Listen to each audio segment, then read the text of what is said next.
بسم اللہ الرحمن الرحیم۔ السلام علیکم۔ آپ دیکھ رہے ہیں ڈی ڈی پی انالیٹیکا۔ بالآخر حکومت پاکستان رانا ثناء اللہ نے پریس کانفرنس کی اور اس میں انہوں نے بتایا کہ ارشد شریف کا کیس جو ہے وہ قتل کا کیس ہے، ٹارگیٹڈ قتل ہے۔ وہ جو مسٹیکن آئیڈینٹی کی بات کی جاتی رہی ہے وہ درست نہیں، وہ غلط ہے۔ صورتحال یہ ہے کہ ایک کمیشن حکومت پاکستان نے بھیجا جنہوں نے وہاں پہ 2-4 دن رہ کے تو تحقیقات کی۔ 23 اکتوبر کو یہ مرڈر ہوا تھا، اور پھر یہاں پہ اس کا چونکہ قرام مچا اور کافی ساری بھاگ دوڑ، اس پہ عوام کا غصہ بہت زیادہ تھا۔ پھر یہ کمیشن بھیجا دو آدمیوں کا۔ پہلے اس میں ایک لیفٹنٹ کرنل جو کہ ISI کو ریپرزینٹ کرتے تھے ان کو بھی شریک کیا گیا، لیکن غالباً ISI نے اپنا آفیسر نکال لیا ہے اس وجہ سے کہ یہ ٹوٹلی ایک انڈیپینڈنٹ انکوائری ہو، ایسی انکوائری جس میں کہ ISI کا کوئی بھی رول نظر نہ آئے اور یہ ایک بااعتماد انکوائری ہو جائے تاکہ شک و شبہ سے بالا ہو۔ بہر صورت اس انکوائری کے لیے جو 2 لوگ گئے، انہوں نے جو مواد اکٹھا کیا، انہوں نے آ کے رانا ثناء اللہ صاحب کی بریفنگ کی اور رانا صاحب نے پھر یہ پریس کانفرنس کر کے تو یہ کہانی بتائی۔ ابھی تک ارشد شریف کا تمام سامان وہ وہیں کینیا کی پولیس کے پاس ہے۔ لیپ ٹاپ اس کا کیا بنا، ٹیلی فون کا کیا بنا، یہ چیزیں ابھی تک واضح نہیں کہا جاتا ہے کہ انہی کے پاس ہے۔ یہاں پہ ارشد شریف کی والدہ جو غمزدہ ہے، اس کی بیوہ جو غمزدہ ہے، میں ملا ہوں اس کی ونڈو سے، اس کے آنسو دیکھے نہیں جاتے۔ وہ لوگ کیا کریں؟ صرف اتنا کہہ دینا تو ان کے لیے کافی نہیں ہے، ان کو تو انصاف چاہیے۔ وہ تو چاہتے ہیں کہ قاتلوں کو سامنے لایا جائے، جو یہاں ابھی تک اس کے بارے میں کوئی پیش رفت نہیں۔ ارشد شریف کی والدہ نے ایک خط لکھا تھا چیف جسٹس کو، جس کے بارے میں انہوں نے بتایا بھی چیف جسٹس نے کہ خط ملا ہے، لہٰذا اس کے بارے میں کوئی بات چیت ہو رہی ہے کہ کیا کیا جائے۔ اسی اثناء میں شہباز شریف صاحب نے بھی ایک چٹھی لکھی تھی سپریم کورٹ، اس میں انہوں نے جو کمیشن کی بات کی کہ جی فل کورٹ کمیشن بنا دیا جائے تاکہ ارشد شریف کے قتل کے بارے میں تحقیق ہو، لیکن جو اس میں سوالات لکھے کہ جی یہ ان کا جواب چاہیے، وہ زیادہ تر وہ سوالات ہیں جو کہ جس سے کہ یہ ملبہ ڈالنا چاہتے ہیں PTI کے اوپر یا عمران خان کے اوپر، KPK کی حکومت کے اوپر۔ وہ سوال اسی طرح ہیں کہ اس کو اگر ارشد شریف کو تھریٹ تھی تو وہ کہاں سے آئی، کس نے بتائی، کس کے پاس تھی انفارمیشن، وہ حکومت پاکستان کو بتائی گئی یا نہیں بتائی گئی، باہر وہ کس طریقے سے گیا، کس نے بھجوایا، باہر کی انفارمیشن اس کی آگے کس نے دی۔ وہ اس طرح کے سوالات جن میں کہ بدنیتی نظر آتی ہے، یعنی یہ سوال پوچھنے والے ہیں نہیں۔ سارے پاکستان کو پتہ ہے کہ اس کے اوپر 16-17 کے قریب FIR درج کرائی گئی، اور اسی طرح کی FIR درج کرائی گئی شہباز گل پہ، اور اس کے ساتھ جو حشر ہوا اس کو دیکھتے ہوئے ارشد شریف کو بھی اپنا حشر نظر آ رہا تھا، پھر اس کو ٹیلی فون کالز بھی آ رہی تھیں۔ تو یہ لگتا ہے کہ یہاں پہ باوجود اس کے کہ وہاں سے کمیشن یہ خبر لے کے آیا کینیا سے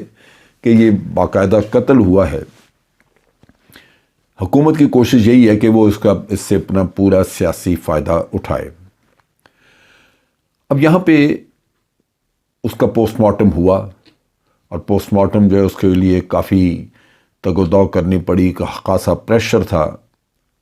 ارشد شریف کی میت جب یہاں پہ آئی تو آپ نے دیکھا کہ اس کو ریسیو کرنے کے لیے بھی PTI کے لوگ اور جرنلسٹ جو انڈیپینڈنٹ جرنلسٹ ہیں وہ وہاں موجود تھے، وہی لے کے آئے اور وہ وہاں ہاسپٹل میں موجود رہے، اس اٹاپسی کے لیے، اس پوسٹ مارٹم کے لیے، لیکن پوسٹ مارٹم کی رپورٹ جو ہے وہ ابھی تک فیملی کو مہیا نہیں کی گئی، اور یہ بھی اندازہ نہیں کہ کیس کے ساتھ اس کا کچھ وہ رکھی گئی یا نہیں۔ اب جو سوشل میڈیا پہ کسی نے، بعض لوگوں نے اس کے اوپر جو پوسٹ مارٹم رپورٹ ہے اس کا انہوں نے دعویٰ کیا ہے کہ انہوں نے اپنے سورسز کے ذریعے یہ پوسٹ مارٹم رپورٹ دیکھی ہے، اور وہ کہتے ہیں کہ جی یہ ہمیں سمجھ نہیں لگ رہی کہ یہ رکھ کے کیوں بیٹھے ہوئے ہیں ڈاکٹر حضرات، اور یہ کیوں نہیں دے رہے آگے۔ لازماً کوئی پریشر ہوگا، کسی نے روکا ہوگا، اور یہ جب روکی جاتی ہیں چیزیں تو وہیں سے شکوک و شبہات بنتے ہیں کہ قاتلوں میں سے کوئی نہ کوئی لنک یہاں شاید موجود ہے، جس کی وجہ سے یہ رکوائی جا رہی ہیں چیزیں۔ یہ جو سوشل میڈیا پہ اس کا تفصیل اس کی دی ہے پوسٹ مارٹم رپورٹ کی، یہ کس حد تک درست ہے یہ تو نہیں کہا جا سکتا جب تک کہ اصلی رپورٹ حوالے نہ ہو، لیکن جس نے یہ لکھی ہے یا جس نے بھی یہ تفصیل بتائی ہے، وہ اگر ارشد شریف کی مختلف تصاویر دیکھی جائے، جیسے اس کو گولیاں مار کے تو کار میں بٹھایا ہوا تھا، وہاں سے آپ دیکھیں اس کے زخم وغیرہ نظر آتے ہیں، پھر جب میت ٹرانسفر کی گئی تو اس کے جو نشانات اور وہ اس کی تصاویر میں دیکھیں تو چہرے کی صورتحال نظر آتی ہے، یا ایک سائڈ پہ آنکھ کی طرف اس کو اس کی نیلی ہوئی جگہ وہ نظر آتی ہے۔ تو سارا اگر آپ جائزہ لیں تو یہ جو رپورٹ یا یہ جو تفصیل دی گئی ہے یہ اس سے کافی مماثلت رکھتی ہے، لگتا ہے کہ یہ واقعی جینون ہوگی، لیکن بہر صورت یہ جینون جیسے ہم کہتے ہیں کہ سرٹیفائی کر دینا کہ واقعی یہ جینون ہے، وہ ممکن نہیں ہے، وہ جب تک کہ ایکچول پوسٹ مارٹم کی رپورٹ نہ آئے۔ اب اس رپورٹ میں یہ جو سوشل میڈیا پہ لکھی گئی اس میں کہا ہے کہ ارشد شریف کو مارنے سے پہلے ٹارچر کیا گیا۔ اب ٹارچر کے نشان اس کے موجود تھے جو کہ تصاویر میں نظر آتے ہیں، اس کی آنکھ ایک سائڈ سے لگتا ہے کہ منہ پہ مارا ہوا ہے۔ پھر یہ رپورٹ یہ کہتی ہے کہ یا یہ جو سوشل میڈیا والی ہے کہ ارشد شریف کے بائیں ہاتھ کی 4 انگلیوں کے ناخن مارنے سے پہلے کھینچ کے نکال دیے گئے تھے، جس کا پیمز کے ڈاکٹروں نے پوسٹ مارٹم میں بھی ذکر کیا ہے۔ باصورت کوئی پریشر ہے کہ یہ پوسٹ مارٹم رپورٹ جو ہے وہ ابھی تک پبلک نہیں کی گئی، باوجود اس کے کہ پبلک چاہتی ہے کہ اس کے بارے میں حقائق ان کے سامنے آئیں۔ رپورٹ میں یہ بھی کہا گیا ہے کہ ارشد شریف شہید کو 2 گولیاں لگیں، ایک گولی اس کی بیک سائڈ سے پیچھے سے ماری گئی، اور وہ اس انداز سے گولی فائر کی گئی کہ وہ دل کو چیرتی ہوئی جائے یا دل کے قریب سے گزرے یا گزری ہوگی دل کے قریب سے، لیکن وہ بیک سائڈ سے چیسٹ میں رکھ کے اتنے قریب سے فائر کی گئی کہ بیک کے اوپر وہاں پہ اس کے جو پاؤڈر ہوتا ہے، گن پاؤڈر اور ایکسپلوسو، اس کا کالا نشان موجود ہے۔ وہ اگر دور سے فائر کی جائے تو پھر وہ پسٹل سے جو نکلتا ہے یا رائفل سے جو بارود نکلتا ہے اس کا نشان نہیں پڑتا، وہ رستے میں گر جاتا ہے، لیکن یہاں پہ وہ نشان موجود ہے۔ سو وہ یہ کہتے ہیں کہ دل کے برابر رکھ کے ماری، اتنی نزدیک سے ماری گئی کہ بارود کے بلیک ہول بھی جسم پر بنا ہوا ہے، کالا نشان بنا ہوا ہے۔ دوسری گولی وہ کہتے ہیں کہ جی اس کے بائیں کان کے نیچے ٹھوڑی کے نیچے رکھ کر اوپر کو فائر کی گئی۔ اب اگر آپ اس کے کرسی، جب وہ اس کا تصویریں آئی ہیں جو کار کی سیٹ پہ بیٹھے ہوئی اور سر لٹکا ہوا ہے، تو اگر آپ اس کو دیکھیں تو سر کے اوپر والا حصہ جو ہے وہ وہاں سے بلاسٹ ہو چکا ہوا ہے، وہ وہاں سے علیحدہ ہو کے تو لگتا ہے کہ وہ ہڈی کھوپڑی کی یا سر کی ہڈی جو ہے وہ ایک طرف پھٹ کے گر گئی ہے یا لٹکی ہوئی ہے۔ وہ اس چیز کو ظاہر کرتی ہے کہ نیچے سے فائر کیا گیا، جس کی وجہ سے اوپر سے سر کی ہڈی جو ہے وہ ٹوٹ کے تو گری ہے یا لٹکی ہے۔